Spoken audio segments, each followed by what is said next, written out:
So tell us how it feels.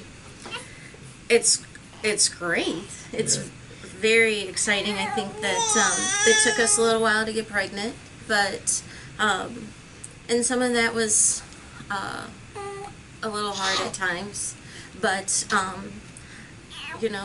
we just kept trying, and it paid off. So we have Maddie was born November 24th, but she was 2 months early. She came right when we were 32 weeks.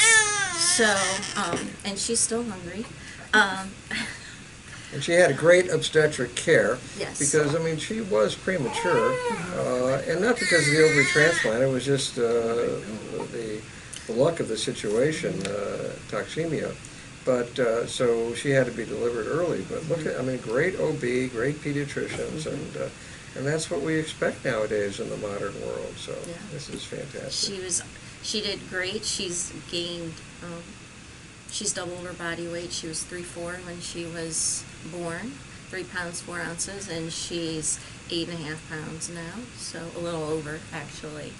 You're very brave. I mean, you went through a lot. I mean, it was 20 years, and when we saw you, you were in temporary remission. That was important. Yes. Your oncologist, in fact, told us if you're going to take out the ovarian freeze, that the time to do it is when you're in remission, which we did. So there's no cancer cells in it, and then you just braved 2 bone marrow transplants. It's with the same donor. With the same donor, and you were pretty sick. Yeah.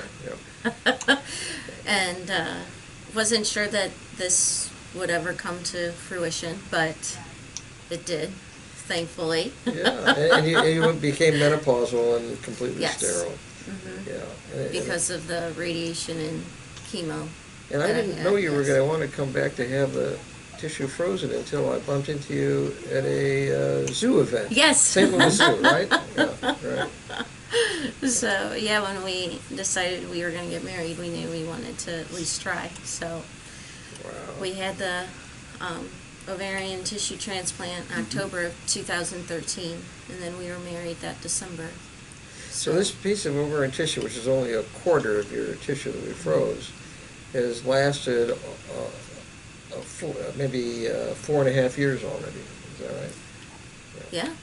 So that's pretty good, because the ovary tissue, even though it's a small portion of her ovary, will last longer than if she had her whole ovary intact. Because as the ovarian reserve goes down, the rate of what we call primordial follicle recruitment goes down, and so the ovary has a way of lasting longer if there's less of it. Oh. And so this tissue will last way longer than someone might have predicted by, I mean, it's really basically 1/8 of what was a whole ovary. And so you would have expected it to, a whole ovary to last maybe, or 2 whole ovaries to last maybe 25 years from when you had it frozen. And here we have 1/8 of an ovary that's already lasted almost 5 years. So you can do the math and realize that we just get more bang for our buck, shall we say, when we have a piece of ovarian tissue than a whole ovary. So, because you still have 3 pieces of ovarian tissue that are just as good that are in the freezer. Yeah.